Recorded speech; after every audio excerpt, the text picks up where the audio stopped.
live from your 24-hour news source. You're watching News Center 13 at 10. And it's a wonderful love story, and it shows just some of the beautiful scenery of Iowa, the wonderful people here, and I just think it was a great show. For those lucky enough to see the film, the Bridges of Madison County wins raves from the locals. Good evening. Premiere day may be over, but Madison County is hoping the love affair goes on. This was a day-long celebration of the film that is destined to put Winterset on the map for years. They lined up early for a chance to see the film. Only the winners of a special lottery got the chance to buy tickets. Visiting dignitaries, our own Jim Zabel among them, had the first chance to see the film. A caravan of limos ushered the first audience to the Iowa Theater. And when it was over, the media flocked to record instant critiques. Special assignment reporter Jim Strickland begins our coverage. The movie is all Winterset could have hoped for. Number 17.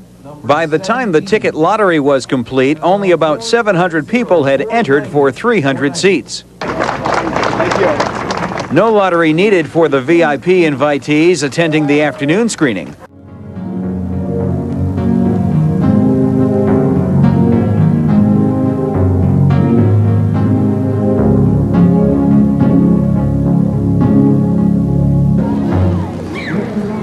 Very good. Thank you, gentlemen. Nicely done. Wendol Jarvis, the director of the Iowa Film Office, joins us live now here on the Town Square Winterset. Wendol, you just got out of the movie. How was it? It was a great film. I'll tell you, everybody in the theater really enjoyed it, and I can't tell you how excited people are about this picture. You know, I think a lot of people, when you think of movies being shot here in Iowa, we think of Field of Dreams, and of course now we think of the actual movie Bridges of Madison County. Is Iowa just lucky, or do other states get as many movie opportunities as we do? Well, Iowa's a little more successful than some others. Filmmaking is happening all around the United States and all around the world, but we get more than our fair share right here at home. Mm-hmm. Now, I know that Field of Dreams and Cold Turkey and Bridges of Madison County, there's some of the more notable movies shot here, but you've got another big announcement, another movie that's going to be coming here later this year. Right, very soon we're going to be starting principal photography on the motion picture Twister, which Steven Spielberg and Kathleen Kennedy, who produced Bridges, are coming back to do that as well. So that'll be a big movie for us, a lot of action, a lot of special effects in that film. And a lot of that's going to be shot right here in Central Iowa, isn't it? Sure will. We'll be doing up around Boone and Ames and Eldora area. Now, some of the local folks around here got a chance to be in the movie Bridges of Madison County. Can we see the same thing with Twister, or is that... Well, there won't be as many opportunities for extras in that film, but there will be a lot of opportunities for Iowa crew working on that picture. In a nutshell, what does a movie like Bridges of Madison County do for Central Iowa and, of course, Madison County? Well, of course, there's the dollars they bring in, over $10 million from making the motion picture, but this film will last for decades, and Iowans will feel the impact of that for years and years to come. All right, Wendol Jarvis from the Iowa Film Office, thank you very much. We'll be right back in Winterset after these messages. As a whole, the movie was a hit in the hometown. I thought it was beautifully filmed, beautifully acted. Meryl Streep will probably get an Academy nomination. They say this is Oscar bound. What do you think? Oh, I think so. I think we're up for some good things here, so I'm looking forward to a really successful film. Those attending the premiere are getting more than a movie for their money. They're also getting this, a package of the tissues of Madison County. And from the reaction of the first audience, sounds like they came in handy. The ending was very tearful. It was very good. Well, you're not going to believe this, but Home Alone made me cry. Bridges of Madison County didn't. No. If you'd like to test your own tear tolerance, Clint and Merrill open Friday at more than 50 screens statewide. Jim Strickland, News Center 13. And at Glen Oaks Country Club, a private screening of the movie. But also a public auction of autographed movie items to raise money for the Variety Club. And how about this Bridges script autographed by director Clint Eastwood? What would it be worth to you? Remember, the money's going to a good cause. And the winning bid, $1,300. Coming up a bit later, our coverage on the Bridges premiere will continue in the Olson file. Rob sneaked into the Iowa Theater to find out how the audience was holding up during the tearjerker.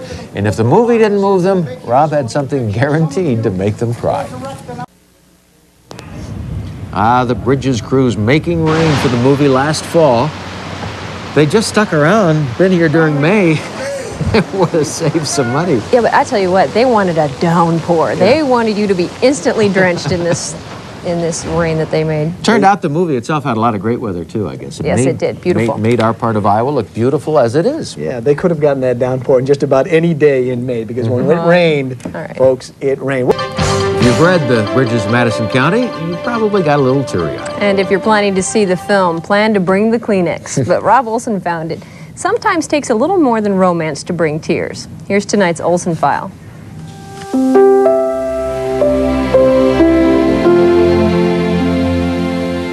They came to Winterset's historic Iowa Theater. They saw a sneak screening of the Bridges of Madison County, and they cried and cried. Well, a lot of them cried anyway, except projectionist Louis Oberbeck. He didn't quite get to see the whole thing.